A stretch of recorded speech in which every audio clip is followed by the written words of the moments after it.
What's up, y'all, man? Today we're going to be checking out World War I, Part 2 of Oversimplified. Let's not waste any time, man. Let's hop straight into it. We were talking about the trenches the last time, bro. That was wild to me, bro. Truly a death wish, man. But they had to do it. Well, I guess they didn't have to do it, but you know what I mean, man. Let's go. Let's go. With both sides stuck in a hard stalemate, they knew this war wasn't going to be about taking territory, but about simply wearing each other down.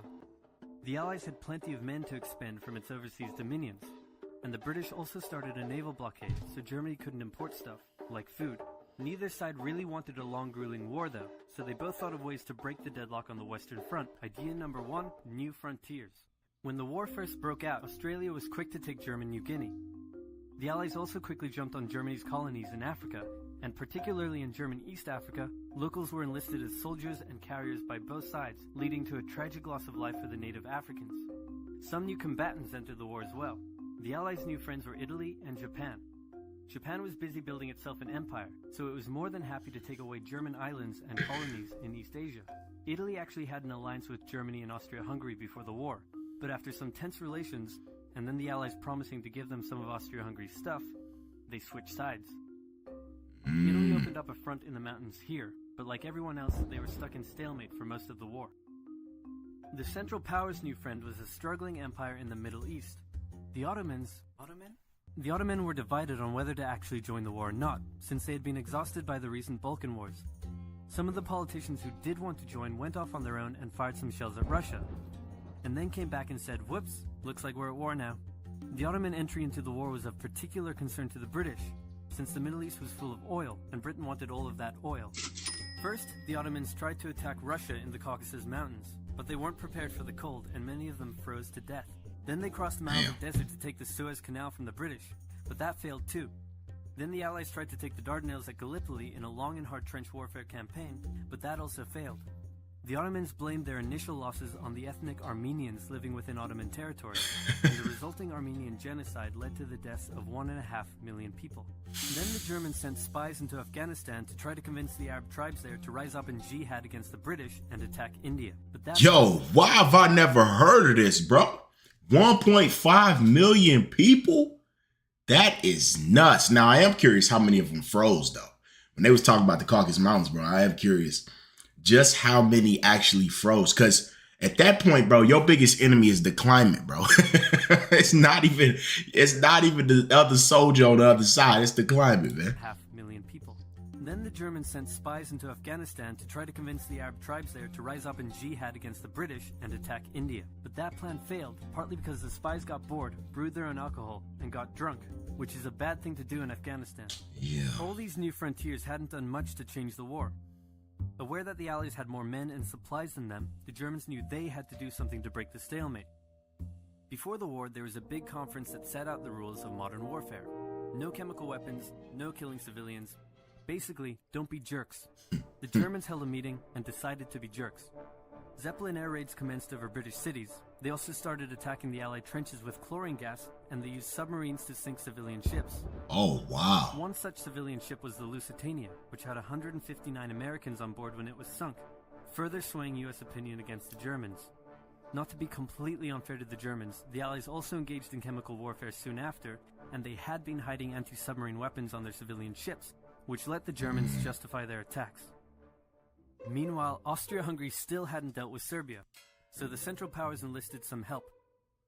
Bulgaria wished it was bigger and was still bitter about losing the Second Balkan War. The Central Powers promised to make all of Bulgaria's wildest dreams come true if they helped, so they signed on, and together they knocked out Serbia.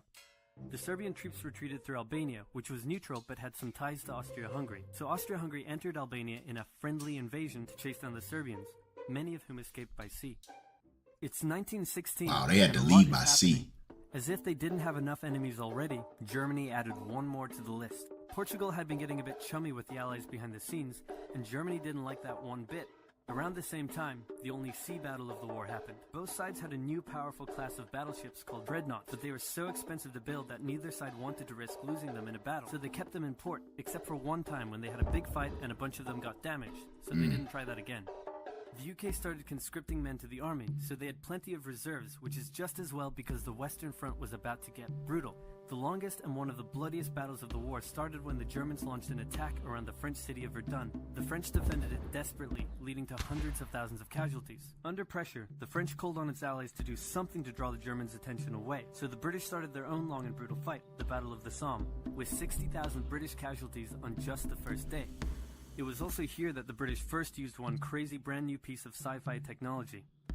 The Russians— Bro, wait. This the first time they used tanks, bro? That's actually pretty dang sick, man. I never knew that.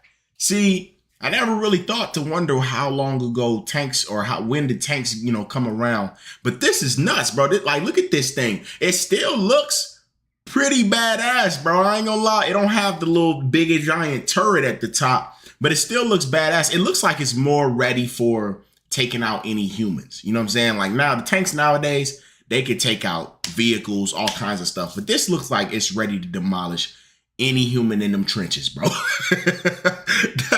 That's kind of the vibe I'm getting from this. You know what I'm saying? But still pretty sick, man. Wow. Yeah, I learned something new on this one, man. A lot of things, actually, man. Sci-fi technology.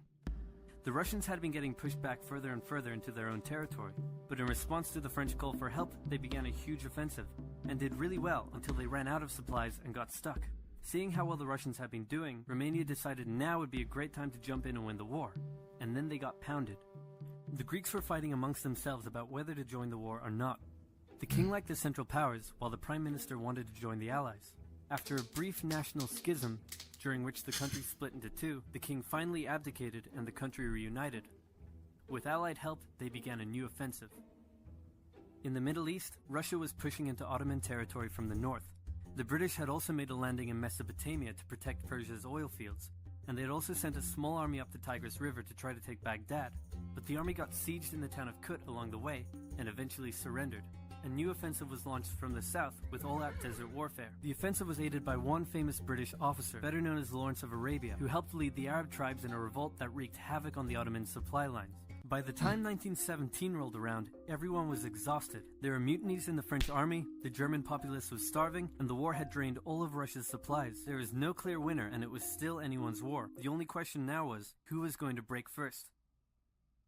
And the answer was Russia. Tired of not eating, and mad that a crazy magic homeless guy was calling some of the shots, there was an uprising in Petrograd complete with riots and strikes. The riots turned into a full-scale revolution, and a new government overthrew the Tsar. Then a few months later, the Bolsheviks overthrew the new government, and they pulled Russia out of the war. This was great news for Germany, who now only had to focus on the Western Front. But there was still one problem. The pesky United States of America was looking increasingly like it was going to join the war. America had been selling supplies to the Allies throughout the war and was getting super rich off the back of it, meaning it was in fantastic shape and was dangerous to the Germans. The Germans sent a telegram to Mexico saying, "Wouldn't it be crazy cool if you guys attacked America?" But the British intercepted the message, showed it to the Americans, and that was the final straw. American troops began shipping out to Europe.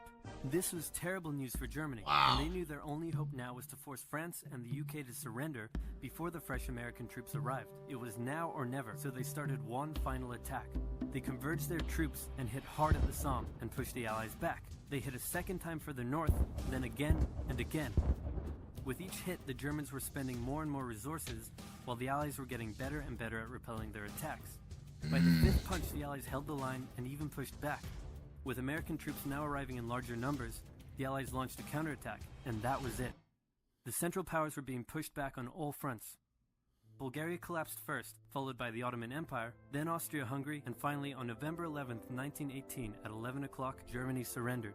At the peace treaty, Germany was forced to reduce its military, accept war guilt, and pay the bill for the war. After indescribable suffering and millions dead, the world learnt its lesson and never had such an awful war again. Not. For about 20 years.